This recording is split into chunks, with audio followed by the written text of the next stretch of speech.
अस्सलामुअलैकुम। આજના લર્નિંગ પ્રોગ્રામમાં આપ સૌનું હાર્દિક સ્વાગત કરું છું।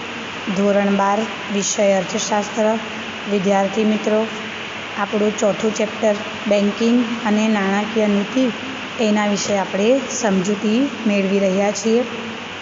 અગાઉના વિડીયોમાં આપણે આપણા ચેપ્ટરની પ્રસ્તાવના અને બેંકનો ઉદ્ભવ કેવી રીતના થયો એના વિશે માહિતી મેળવી। હવે આપણે જોઈએ બેંકનો અર્થ। બેંક કોને કહીશું તેનો આપણે અર્થ જોઈએ તો સામાન્ય રીતે આપણે એમ કહીશું કે બેન્કિંગની સેવા આપતી સંસ્થા એટલે બેંક। તમારે યાદ રાખવાની છે વિદ્યાર્થીઓ, આ બધી વ્યાખ્યા હું તમને જે સમજાવું છું, જે અર્થ સમજાવું છું, તમારે યાદ રાખવાનું રહેશે।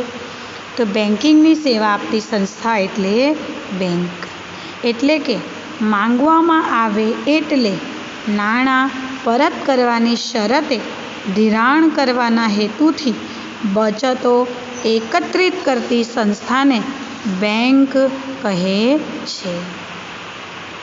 તમને હું અહીંયા એક ઉદાહરણ દ્વારા સમજાવીશ। દાખલા તરીકે તમારી પાસે 5,000 રૂપિયા જેટલી બચત છે, સેવિંગ કરેલું છે તમે અથવા તમારા મમ્મી પપ્પાએ, તો એ 5,000 રૂપિયા તમે બેંકમાં જઈને મૂકો છો।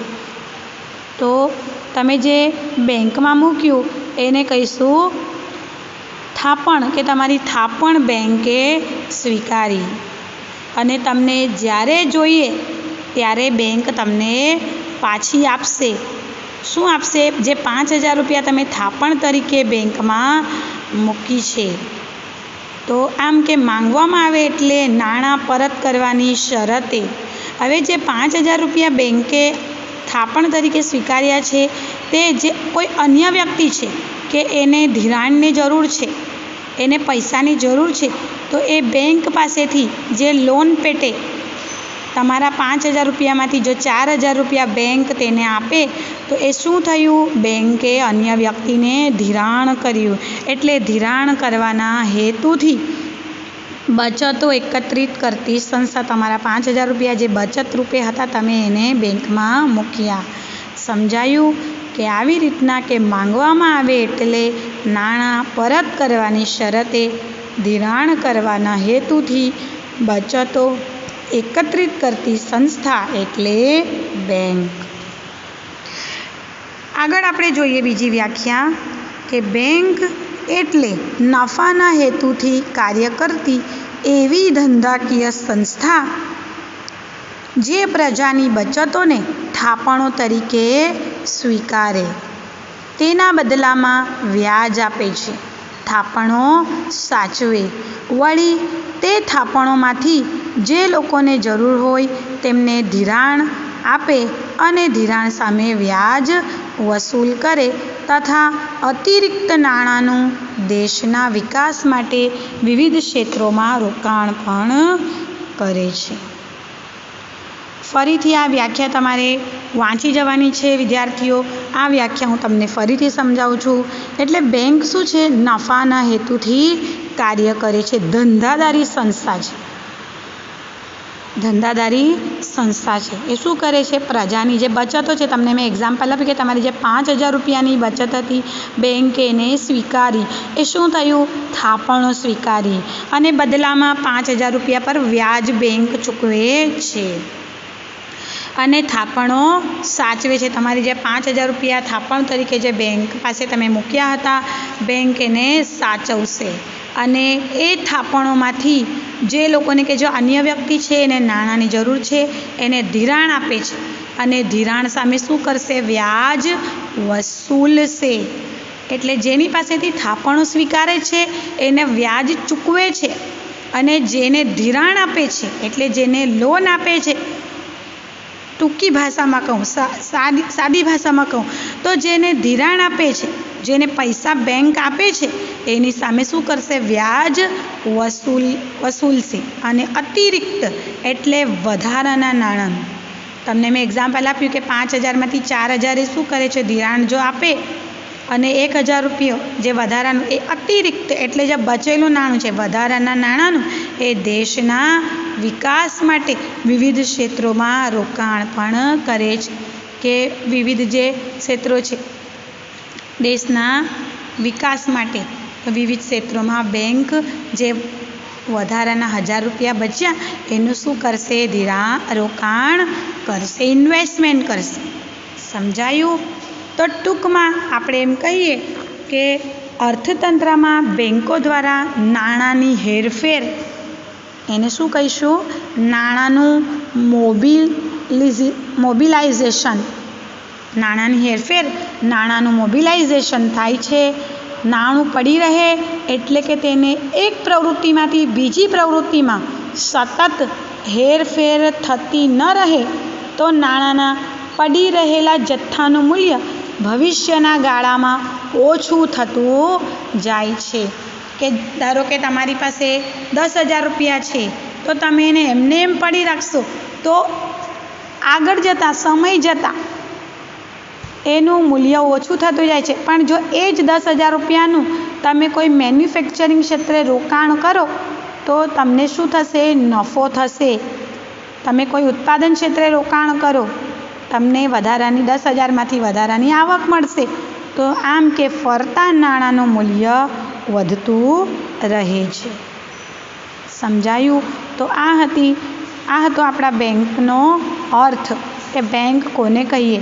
તો સામાન્ય ભાષામાં કે બેન્કિંગની સેવા આપતી સંસ્થા એટલે બેંક. તમારે યાદ રાખવાનું છે. એના પછી આ વ્યાખ્યા પણ યાદ રાખવાની છે અને આ વ્યાખ્યા પણ તમારે યાદ રાખવાની છે અને તમારી નોટબુકમાં હું કહીશ એ પ્રમાણે તમારે લખવાનું રહેશે.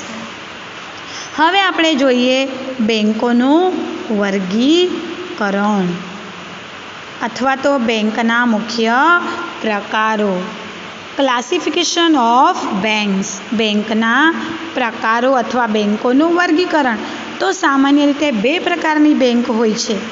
પહેલું છે વાણિજ્ય અથવા વેપારી બેંક, કોમર્શિયલ બેંક જેને કહીશું. બીજું છે મધ્યસ્થ બેંક. મધ્યસ્થ બેંક એટલે કોને કહીશું આપણે? આપણી જે આરબીઆઈ છે, રિઝર્વ બેંક ઓફ ઇન્ડિયા. શું કામ કરે છે? દેશમાં ચલણી નાણું બહાર પાડવાની અત્યંત મહત્ત્વની કામગીરી કરે છે. તો સૌથી પહેલાં હવે આપણે વેપારી બેંક અથવા વાણિજ્ય બેંક વિશે માહિતી મેળવીશું.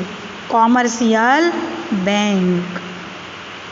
વેપારી બેંક તમારે યાદ રાખવાનું છે. આ પણ ટૂંકનોંધ તરીકે પૂછાશે કે વેપારી બેંક વિશે ટૂંકનોંધ લખો. તો વિદ્યાર્થી મિત્રો તમારે યાદ રાખવાનું છે. ચાલો તો હવે આપણે વેપારી બેંક વિશે માહિતી મેળવીશું. તો ભારતમાં 1949ની બેન્કિંગ કંપની ધારા મુજબ વેપારી બેંક કોને કહીશું? તો 1949માં જે બેન્કિંગનો કંપની ધારો આવ્યો હતો એ મુજબ કે વેપારી બેંક એટલે એવી સંસ્થા કે જે બેન્કિંગ અંગેના વ્યવહારો કરે. એટલે કે દેશમાં રોકાણ વધારવા માટે પ્રજાની થાપણો સ્વીકારે, જે ગ્રાહકને જરૂર પડે ત્યારે પાછી મળે અને જેમાંથી ચેક, ડ્રાફ્ટ, પે ઓર્ડર વગેરે દ્વારા ઉપાડ થઈ શકે. તો વેપારી બેંક શું છે? કે એવી સંસ્થા છે કે જે બેન્કિંગ અંગેના વ્યવહારો કરે છે. એટલે કે દેશમાં રોકાણ એટલે કે ઇન્વેસ્ટમેન્ટ વધારવા માટે શું કરે છે? પ્રજાની થાપણો સ્વીકારે છે અને જે અન્ય ગ્રાહક છે જેને જરૂર પડે ત્યારે પાછી મળે. અને તમે કેવી રીતના ઉપાડો છો બેંકમાં જઈને પૈસા?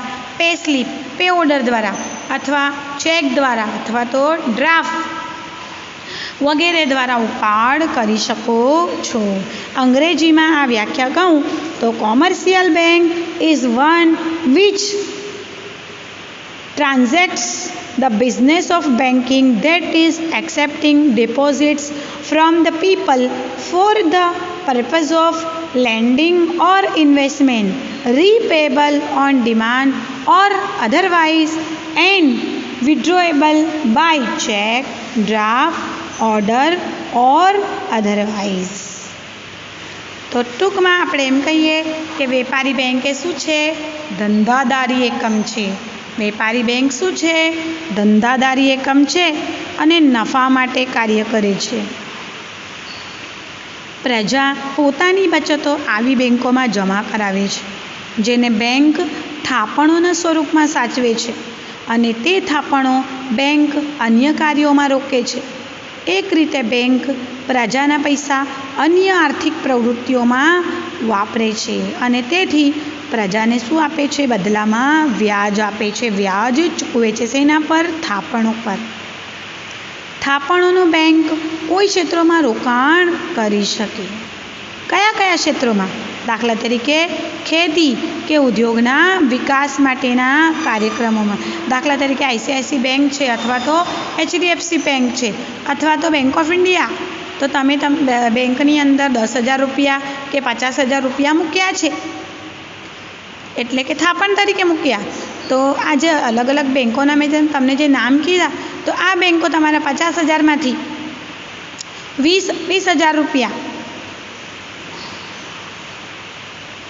ટાટા ઇન્ડસ્ટ્રીમાં રોકાણ કરે, રિલાયન્સમાં રોકાણ કરે. બરાબર. તો એ શું થયું કે ઉદ્યોગોના વિકાસ માટેના કાર્યક્રમોમાં વાપર્યું એમ કહીએ. અથવા તો સરકારની જે જામીનગીરીઓ છે એ ખરીદી શકે, અથવા જે લોકોને રૂપિયાની જરૂર હોય તેવા લોકોને ધિરાણ આપી શકે. રોકાણ કરે ત્યારે બેંકને નફો કે આવક મળે છે. કે રિલાયન્સમાં રોકાણ કર્યું અથવા ટાટામાં, L&Tમાં રોકાણ કર્યું, આ બધી કંપનીઓ છે, રિલાયન્સ, ટાટા, બિરલા વગેરે કંપનીઓમાં જો બેંક રોકાણ કરે ત્યારે બેંકને નફો કે આવક મળે છે અને ધિરાણના બદલામાં બેંક વ્યાજ વસૂલ કરીને કમાણી કરે છે. તમને પ્રશ્ન પૂછે કે બેંક કમાણી કેવી રીતના કરે? તો કેવી રીતના કરે? રોકાણ કરીને અથવા તો ધિરાણના બદલામાં વ્યાજ વસૂલીને. રોકાણ કરીને બેંકને જે નફો મળે, આવક મળે છે અને ધિરાણના બદલામાં વ્યાજ વસૂલ કરીને કમાણી કરે છે. તો થાપણો સ્વીકારવા માટે જે વ્યાજનો દર બેંક આપે તેના કરતાં ધિરાણ પર ઊંચો વ્યાજનો દર વસૂલ કરી બેંક નફો કમાય છે. કે જ્યારે બેંક થાપણો સ્વીકારે છે એના માટે જે વ્યાજનો દર બેંક આપે એનો દર નીચો હોય, પણ જ્યારે ધિરાણ આપે કોઈ અન્ય વ્યક્તિને, જ્યારે બેંક પૈસા આપે છે એની ઉપર જે વ્યાજ વસૂલે છે એનો દર ઊંચો હોય છે. જ્યારે તમારી જે થાપણો બેંકે સ્વીકારી છે એના ઉપર જે વ્યાજ આપે છે એનો દર નીચો હોય છે. તો આમ કે ધિરાણ પર ઊંચો વ્યાજ વસૂલ કરીને બેંક નફો કમાય છે. તો આમ બેંક એ ધંધાદારી સંસ્થા છે. બીજા શબ્દોમાં કહીએ તો બેંકો નાણાંની હેરફેર કરીને નફો કમાવવા માટેનો ધંધો કરે છે, તેથી જ તેમને વેપારી બેંક કહેવામાં આવે છે. તો અહીં આજનો આપણો જે વિડીયો છે એ પૂર્ણ થાય છે. હવે પછીના વિડીયોમાં આપણે વેપારી બેંકના કાર્યો વિશે સમજૂતી મેળવીશું.